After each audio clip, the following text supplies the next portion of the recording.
Hi friends, പവിത്ര സീരിയലിന്റെ latest എപ്പിസോഡിലെ വൈകുന്നേരം മാഷ് പുറത്തുപോയി വീട്ടിലേക്ക് വരികയാണേ. ശ്രീജയാണേ വിളക്ക് വെക്കുന്നത്. അച്ഛനകത്ത് കയറുമ്പോ വിളക്ക് വെച്ചതിന് ശേഷം ശ്രീജ പറയും, അച്ഛാ വേദ ഇതുവരെ വീട്ടിലേക്ക് വന്നിട്ടില്ല, ആരെങ്കിലും വിളിച്ചു ചോദിച്ചോ നീ എന്ന് മാഷ് വയ്ക്കുമ്പോ ശ്രീജ പറയും, ഞാൻ വിളിച്ചു, പക്ഷെ ആരെയും കിട്ടിയില്ല, എങ്ങോട്ടെങ്കിലും പോന്നു പറഞ്ഞിരുന്നോ? അപ്പൊ ശ്രീജ പറയും, ഇല്ല. അപ്പൊ മാഷ് പറയും, ഇനി ഇങ്ങോട്ട് വന്ന എല്ലാവരും കൂടെ ആക്രമിക്കും കരുതിയിട്ട് സ്വന്തം വീട്ടിലേക്ക് പോയി കാണോ? ശ്രീജ പറയും, പറയാതെ പോവും അച്ഛാ. മാഷ് പറയും, വേറെ എവിടെ പോവാനാ? ഇങ്ങോട്ട് വന്ന് കയറുമ്പോ ഒരിക്കലും നടക്കാത്ത ദൗത്യമാണ് ഏറ്റെടുക്കാൻ പോകുന്നതെന്ന് ആ പാവം ഓർത്തിരിക്കില്ല. പല രീതിയിലും പലപ്പോഴായി ഞാൻ പറഞ്ഞിട്ടുണ്ട് അവസാനിപ്പിച്ചു പോവാൻ. ഇപ്പോഴെങ്കിലും തോന്നിയെങ്കിൽ അത് നല്ലതല്ലേ ശ്രീജെ എന്ന് പറഞ്ഞ മാഷ അത്തേക്ക് പോകണേ. ശ്രീജ അടുത്തേക്ക് നല്ല വിഷമമുണ്ട്. അങ്ങനെ സങ്കടത്തോടു കൂടെ അവിടെ നിൽക്കുക. അതിനുശേഷം പിന്നീട് കാണിക്കുന്നത് നന്ദിനി വിനിന്റെ അടുത്തേക്ക് വന്നിട്ട് കൊണ്ടുവന്ന കവറൊക്കെ നോക്കുകയാണെ. പലഹാരങ്ങളാ ഉള്ളത്. എന്നാ നന്ദിനിക്ക് ആവശ്യപ്പെട്ടതില്ല. സോറി, ഇനി അടുത്ത പ്രാവശ്യം ആവട്ടെ, നീ എല്ലാം അലമാരയ്ക്ക് വെക്ക്, ആരെങ്കിലും കാണണ്ട എന്ന് പറയുമ്പോ നന്ദിനി കൊണ്ടുവന്നത് എല്ലാം അടുത്ത് അലമാരയ്ക്കകത്ത് വെക്കും. ഇവിടെ ഉണ്ടായതൊക്കെ കഴിഞ്ഞൂടി. നിങ്ങൾ 2-3 ദിവസം ഇല്ലാത്തോണ്ട് വിഷമം കൊണ്ട് ഞാൻ എല്ലാം തീർത്തു. എന്നെ കാണാത്ത വിഷമത്തിലാ? നന്ദിനി പറയും, ഏയ് അല്ല, ആ വേദയെ ഇവിടെ നിന്നേക്കുമായിട്ട് ഓടിക്കാൻ പറ്റുമോന്ന് ആലോചിച്ചുകൊണ്ട് ഞാൻ ആ മൈസൂർ പാക്ക് മുഴുവനും തിന്നു തീർത്തു. 1 കിലോ മൈസൂർ പാക്ക് മൊത്തം നീ തിന്നോ? വല്ലാതെ അസൂയ വരുമ്പോ ഇത്തിരി മധുരം കഴിക്കാന്ന് പറഞ്ഞു കരുതി ഇത്രയും കഴിക്കണമായിരുന്നോ? അങ്ങനെ ഓരോന്ന് പറഞ്ഞ അവരുടെ ഇടയിലുള്ള പേഴ്സണൽ സംസാരങ്ങൾ നടക്കണം അവിടെ. അതുപോട്ടെ, വേദയെ കണ്ടില്ലല്ലോ, കേസ് കഴിഞ്ഞ് വന്നില്ലേ? അതല്ലേ രസം. ഇങ്ങോട്ട് വരാനുള്ള മടിയുണ്ടാ തോന്നണേ, വീട്ടിലേക്ക് പോയെന്നാ തോന്നുന്നത്. വിനയേട്ടൻ ഇരിക്കേ, ഞാൻ കാര്യങ്ങളെല്ലാം വിശദമായിട്ട് പറഞ്ഞുതരാം എന്ന് പറഞ്ഞിട്ട് വിനയൻ ഇല്ലാത്ത സമയത്ത് അവിടെ സംഭവിച്ച കാര്യങ്ങളും പിന്നെ കോടതിയിലെ 2-3 ദിവസം നടന്ന സംഭവങ്ങളൊക്കെ വിശദീകരിച്ച് പറഞ്ഞു കൊടുക്കാം. ഇനി പറ, ഇപ്പൊ വിനയേട്ടൻ എന്ത് തോന്നുന്നു? അവൾ ഇങ്ങോട്ട് ഇനി തിരിച്ചു വരുമോ? വിനയം പറയും, വരും നന്ദിനി, ഉറപ്പായിട്ടും വരും. ഇപ്പോഴത്തെ അവസ്ഥയിലെ ഇന്ന് രാത്രി തന്നെ അവൾ തിരിച്ചെത്താൻ സാധ്യതയുണ്ട്. നന്ദിനി പറയും, ഛേ ആണോ, ഷോ എന്ന് പറഞ്ഞു നോക്കുമ്പോ വിനയൻ, എന്താടി? അതെ, അവള് വന്നില്ലെങ്കിൽ അവളുടെ സാരിയൊക്കെ അടിച്ചു മാറ്റാന്ന് വിചാരിച്ചതാ. എത്രയാ സാരി ഉള്ളതെന്ന് അറിയോ? എന്തോരം കളക്ഷൻസാ. ഇത് കേൾക്കുമ്പോ വിനയം പറയും, എന്തിനാ നന്ദിനി, നിനക്ക് ആവശ്യമുള്ളതൊക്കെ ഞാൻ വാങ്ങിച്ചു തന്നിട്ടില്ലേ? എന്നാലും അത് കണ്ടപ്പോ എനിക്ക് എടുക്കാൻ തോന്നിയെന്നേ ഉള്ളൂ എന്ന് പറഞ്ഞിരിക്കുമ്പോ വിനയം പറയും, അത് പാരമ്പര്യ. അതെ, പിച്ചെടുത്ത് ജീവിച്ചവനെ ലോട്ടറി അടിച്ചാ പിറ്റേ ദിവസം മുതലും ഇരുന്ന് ജീവിക്കാനേ തോന്നും. അങ്ങനെ ഒരു സ്വഭാവം നിനക്ക് പാരമ്പര്യമായിട്ട് ഉണ്ടെന്നേ പറഞ്ഞുള്ളൂ. അപ്പൊ തന്നെ നന്ദിനിയുടെ കയ്യിൽ നിന്നൊരു നുള്ളു കിട്ടും. അങ്ങനെ അവരവിടെ അങ്ങോട്ടും ഇങ്ങോട്ടും ഓരോന്ന് പറഞ്ഞിരിക്കുക. ഇത് സമയം രാത്രി ആയിട്ടുണ്ട്. വേദ എത്തിയിട്ടില്ല. വിക്രം റൂമിൽ ഇങ്ങനെ കിടക്കുക. വേദ മാത്രമാണ് മനസ്സിലുള്ളത്. വന്ന അന്ന് മുതലേ ഇതുവരെ ഉണ്ടായിരുന്ന ഓരോ നിമിഷങ്ങളും വിക്രമിന്റെ മനസ്സിലേക്ക് ഓടിയെത്തണേ. കിടന്നിട്ടൊരു ഉറക്കം വരുന്നില്ല. അങ്ങനെ ഉറക്കം നഷ്ടപ്പെട്ട് ഇങ്ങനെ നിൽക്കുമ്പോ അവിടെ ഇരിക്കുക. അപ്പോ വാതിലും മുട്ടുന്ന ശബ്ദം കേൾക്കും. ആരാ? ശ്രീജടുത്തി വരുന്നത്. വാ എടുത്തി, നീ വെള്ളം എടുക്കാതെയല്ലേ പോകുന്നത്? അയ്യോ, ഞാനതങ്ങ് മറന്നു. സാധാരണ അമ്മയോ വേദയാണല്ലോ കൊണ്ടുവയ്ക്കാറല്ലേ. എന്താ ഉറക്കം വരുന്നില്ലേ?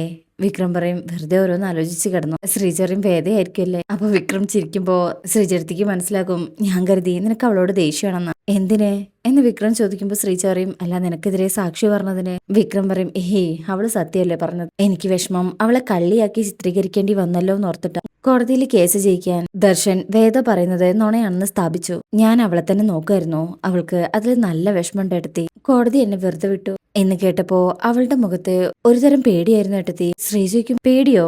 വിക്രം പറയും, അതെ. അത് കഴിഞ്ഞ് അവൾ എന്നെ കാണുകയും ചെയ്തു. നിന്നെ കണ്ടോ? കണ്ടു.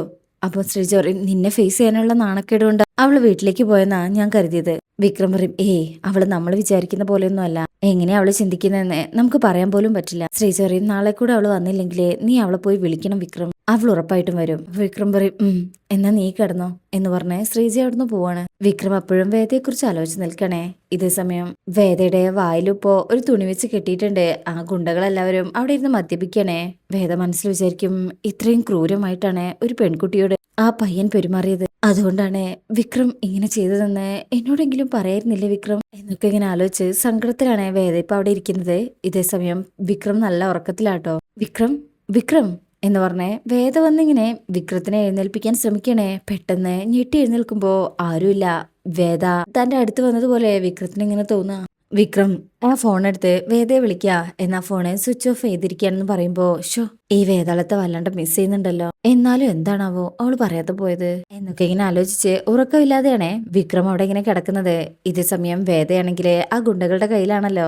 അഭിഷേക് വന്ന് വേദ ഇങ്ങനെ ഒരുമാതിരി നോട്ടം നോക്കും. വേദ മുഖം കൊടുക്കുന്നില്ല കേട്ടോ. അപ്പോ ആ വാലുണ്ടായിരുന്ന ആ തുണി മാറ്റിയിട്ട് വായിലേക്ക് അങ്ങ് വെള്ളം ഒഴിച്ചു കൊടുക്കണേ. അതും കുടിക്കണം എന്ന് വിചാരിച്ചിട്ടല്ല, വെറുതെ. വേദയ്ക്ക് അങ്ങ് ദേഷ്യം വരും. അപ്പൊ തന്നെ അയാളെ ആ തുണി വീണ്ടും വായിലേക്ക് വെച്ചിട്ട് അവിടുന്ന് എഴുന്നേറ്റ് പോവാ. അങ്ങനെ ആ ദിവസം അവിടെ കഴിഞ്ഞു പോയിരിക്കണേ. പിറ്റേ ദിവസമായിട്ടുണ്ട്. മാഷിങ്ങനെ പറമ്പിൽ പോയി വന്നിരിക്കണേ. കമല അടുത്ത് വന്നിട്ട് വയ്ക്കും, എന്തുപറ്റി മാഷേ, ഇന്ന് നേരം വൈകിയല്ലോ. കണ്ടപ്പോ ഞാൻ കഞ്ഞിയായിട്ട് അങ്ങോട്ട് വരാൻ തുടങ്ങായിരുന്നു. അങ്ങനെ പറമ്പിൽ ഓരോ കാര്യങ്ങൾ സംസാരിക്കണേ. എന്നാ പിന്നെ ഞാൻ കഞ്ഞി എടുക്കാം. മാഷ് കൈ കഴുകാനായിട്ട് വിശ്വം ഓഫീസിലേക്ക് ഇറങ്ങാൻ തുടങ്ങുമ്പോ മാഷ് വിളിക്കാം, വിശ്വം നിനക്ക് പോകുന്ന വഴി ശങ്കരനാരായണൻ സാറിന്റെ വീട് വഴി പോകാൻ പറ്റുമോ? എന്താച്ചാ എന്ന് ചോദിക്കുമ്പോ മാഷ് പറയും, വേദ ഇന്നലെ രാവിലെ കോടതിയിലേക്ക് ഇവിടുന്ന് പോയതല്ലേ, ഇതേവരെ തിരിച്ചു വന്നിട്ടില്ല. ആര് വിളിച്ചിട്ടും ഫോണിലും കിട്ടുന്നില്ല. ആ നിലയ്ക്ക് നമ്മൾ പോയൊന്ന് അന്വേഷിക്കേണ്ടതല്ലേ?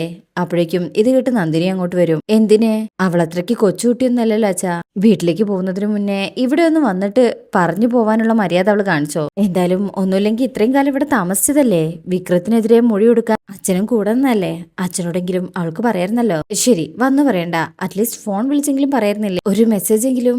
അവ ശ്രീജ പറയും, അതിന് ആ ഫോണിലേക്ക് വിളിച്ചിട്ട് കിട്ടുന്നില്ലല്ലോ നന്ദിനി. ഞാനിന്ന് രാവിലെ കൂടെ ട്രൈ ചെയ്തതാ. നന്ദിനി പറയും, ശ്രീജയുടെ ഇവിടെ ആരോട് സംസാരിക്കേണ്ടെന്ന് കരുതി ഫോൺ ഓഫ് ചെയ്ത് വെച്ചിരിക്കുകയാണെങ്കിലോ? വിശ്വം പറയും, അങ്ങനെയൊക്കെ ചെയ്യോ നന്ദിനി? നന്ദിനി പറയും, അവൾ അങ്ങനെയൊക്കെ ചെയ്യും. നിങ്ങൾക്കാർക്കും അവളെ അറിയാത്തോണ്ട്. അച്ഛന്റെ മുന്നിലെ കാല് വയ്യെന്ന് പറഞ്ഞ് ഞൊണ്ടി നടന്നിട്ടേ എനിക്ക് മുന്നിൽ ഭരതനാട്യത്തിന്റെ സ്റ്റെപ്പ് ഇട്ടവളാ അവള്. നിൽക്കുമ്പോ എല്ലാവരും ഇങ്ങനെ നന്ദിനിയെ നോക്കുമ്പോ, അല്ല ഞാൻ പറഞ്ഞത് എടുക്കണ്ട, വിശ്വേട്ടൻ പോയി അന്വേഷിക്കുക, അവിടുന്ന് നാണം കെട്ട് ഇറങ്ങി പോരെ, എന്ത് വേണമെങ്കിലും ആയിക്കോട്ടെ, ഞാൻ പറയുന്ന ആരും കണക്കിലെടുക്കണ്ട. വിശ്വം ചോദിക്കും, എന്താച്ചാ, എന്താ വേണ്ടത്, ഞാൻ പോണോ? അപ്പോ കമല പറയും, വേണ്ട വിശ്വം, നന്ദിനി പറഞ്ഞതിലും കാര്യമുണ്ട്. ശ്രീചറിയും അവിടെ ഉണ്ടോന്ന് ഉറപ്പുവരുത്താൻ പോയതുകൊണ്ട് നാണം കെട്ട് ഇറങ്ങേണ്ടി വരത്തില്ല. വേദ അങ്ങനെയൊന്നും ചെയ്യത്തുമില്ല. അപ്പൊ നന്ദിനി പറയും, എന്റെ ശ്രീചരത്തി വിക്രത്തിന്റെയും അച്ഛന്റെയും മുഖത്ത് നോക്കാനുള്ള മടി കൊണ്ട് അവൾ ഇങ്ങോട്ട് വരാത്തത്. അത് മനസ്സിലാക്കാൻ ഇത്ര വലിയ ബുദ്ധിയൊക്കെ വേണോ? നിങ്ങൾ നോക്കിക്കോ, 3-4 ദിവസം കഴിയുമ്പോ അവൾ ഇങ്ങോട്ട് തന്നെ കയറി വരും. അത്രയ്ക്ക് ഉരുക്കുള്ളവളൊന്നും അല്ല അവളെ. അപ്പോ കമല പറയും, അതെ വിശ്വം, അല്ലെങ്കിലും ആരും വിളിച്ചിട്ട് വന്നതല്ലല്ലോ അവളെ, സ്വന്തം ഇഷ്ടത്തിന് വന്നോ, സ്വന്തം ഇഷ്ടത്തിന് പോയി. ഇനി ഇഷ്ടമുള്ളപ്പോ വരട്ടെ. അപ്പൊ നന്ദിനി പറയും, അതാണ്, അവൾ ഇഷ്ടമുള്ള വരുന്നതിന് പകരം നമ്മൾ അവിടെ പോയി അന്വേഷിച്ച. ഇത്രയൊക്കെ ചെയ്തിട്ടും അമ്മയും വിക്രവും അവളോട് പുറത്തു അവള് കരുതി. മാഷ് ദേഷ്യത്തിൽ നോക്കുമ്പോ, അല്ല പുറത്തോട്ടെ, പക്ഷേ ചെയ്തത് തെറ്റായി പോയല്ലോന്ന് അവൾക്ക് തോന്നിയിട്ട് പോരെന്നേ ഞാൻ ഉദ്ദേശിച്ചുള്ളൂ. എങ്കിൽ പിന്നെ ഞാൻ ഇറങ്ങട്ടെ എന്ന് വിശ്വം പറയുമ്പോ നന്ദിനി പറയും, വിശ്വമായിട്ട് വേഗം ചെല്ലാൻ നോക്ക്, ലൈറ്റ് ആവണ്ട. അങ്ങനെ വിശ്വം അവിടുന്ന് പോവാ. അങ്ങനെ കമല അവിടുന്ന് പോകാൻ തുടങ്ങുമ്പോ മാഷു പറയും, കമല ഇത്രയൊക്കെ പറയാൻ അവളായല്ലേ? അത് കേൾക്കുമ്പോ അമ്മയ്ക്കൊന്നും പറയാൻ പറ്റുന്നില്ല. ശേഷം വിശ്വം അവിടെ നിന്ന് ഇറങ്ങാണേ. ശ്രീജ അടുത്ത് വന്നിട്ട് പറയും, നിങ്ങൾ അച്ഛൻ പറഞ്ഞതുപോലെ പോകുന്ന വഴിക്ക് ഒന്ന് കയറി നോക്ക് വിശ്വേട്ടാ, ഇപ്പൊ തന്നെ സമയം വൈകി ശ്രീജയെ. ശ്രീജ പറയും, ഹോ, ഒന്ന് ആ വഴി പോയിന്ന് കരുതി, അത്രയ്ക്കൊന്നും വൈകില്ലെന്നേ. അത് വേണോ? ശ്രീജ പറയും, അത് വേണം. അപ്പോഴായിരിക്കും വിക്രം ഇത് കേട്ട് അങ്ങോട്ട് വരുന്നത്. ശരി എന്ന് പറഞ്ഞു പോകുമ്പോഴായിരിക്കും വിക്രം ചോദിക്കുന്നത്, എന്താ ഒരു തർക്കം? അല്ലടാ, ഇവള് പറയായിരുന്നോ എന്ന് പറഞ്ഞു വിശ്വം തുടങ്ങുമ്പോ തന്നെ ശ്രീജ പറയും, ഏയ് ഞാനൊന്നും പറഞ്ഞില്ല. അപ്പൊ വിശ്വം ഇങ്ങനെ നോക്കും, എന്താ പറഞ്ഞെന്ന് കേൾക്കട്ടെ ശ്രീജടുത്തി. വിശ്വം പറയും, ശരിക്കും ഇവളല്ല, അച്ഛനാ പറഞ്ഞത്, പോകുന്ന വഴിക്ക് വേദയുടെ വീട്ടിലൊന്ന് കയറിയിട്ട് പോവാൻ. വിക്രം ചോദിക്കും, എന്തിനെ? വിശ്വം പറയും, ഇതുവരെ വേദ ഇങ്ങോട്ട് വന്നില്ലല്ലോടാ, ഒന്ന് പോയി അവിടെ ഉണ്ടോന്ന് ഉറപ്പിക്കാനായിട്ട്. വിക്രം പറയും, അത് വേണ്ട വിശ്വട്ടാ. ശ്രീജ പറയും, ഇന്നലെ രാവിലെ ഇവിടുന്ന് പോയതല്ലേ വിക്രം, അതുകൊണ്ടാ. വിക്രം പറയും, അതുകൊണ്ടാ ഞാൻ പറഞ്ഞത് വേണ്ടാന്ന്. ചിലപ്പോ അവിടെയും ചെന്നിട്ടില്ലെങ്കിലോ? ഇത് കേൾക്കുമ്പോ വിശ്വവും ശ്രീജയും ഞെട്ടും. നീ എന്തൊക്കെയാ ഈ പറയുന്നത്? എനിക്കറിയില്ല ശ്രീജടത്തി, ഇങ്ങനൊരു കാര്യത്തില് അവൾ ഇങ്ങോട്ട് വരാതെ അവളുടെ വീട്ടിൽ കയറി ചെന്ന് താമസിക്കാൻ തുടങ്ങുന്നാണോ നിങ്ങൾ വിചാരിക്കുന്നത്? അവള് ചിലപ്പോൾ പോയിട്ടുണ്ടാവും, പക്ഷെ ഒരിക്കലും അവളവിടെ നിൽക്കാൻ പോകുന്നില്ല, അത് ഉറപ്പാണ്. ഇത് കേൾക്കുമ്പോ ഇവർ രണ്ടുപേരും ഞെട്ടും.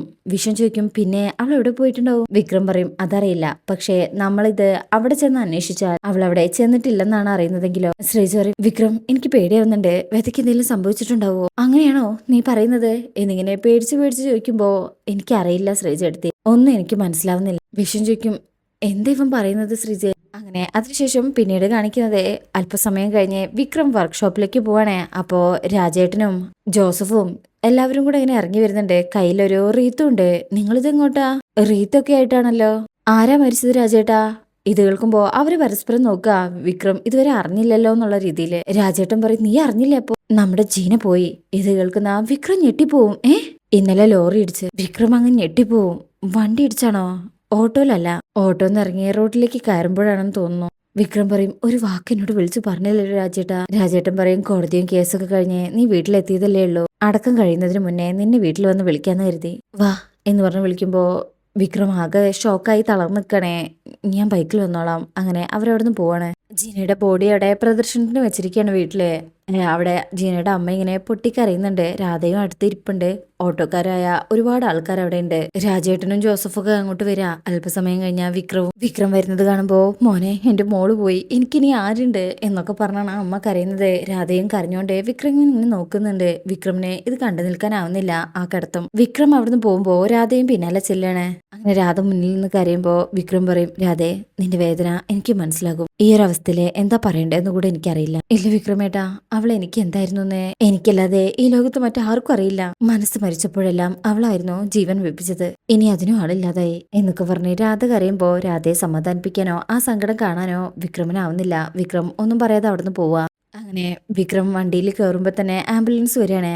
ജീനയെ കൊണ്ടുപോകാനായിട്ട്. വിക്രം അതിങ്ങനെ നോക്കിയിട്ട് ബൈക്ക് എടുത്ത് അവിടുന്ന് പോകും. ഇതേ സമയം വേദയ്ക്ക് ഭക്ഷണമൊന്നും കൊടുക്കുന്നില്ല. ആകെ തളർന്നിങ്ങനെ പോവാ. അടുത്തിരുന്ന് ആ ഗുണ്ടകൾ സ്മോക്ക് ചെയ്യുന്നോ മദ്യപിക്കുന്നൊക്കെ ഉണ്ട്. അപ്പൊ ഇങ്ങനെയാണ് ഈ ഭാഗം കഴിയുന്നത്. അതിനുശേഷമുള്ള ഭാഗത്ത് വിക്രം വേദയെ അന്വേഷിച്ച് ആ ഒഴിഞ്ഞ വീട്ടിനകത്ത് എത്തിയിട്ടുണ്ട്.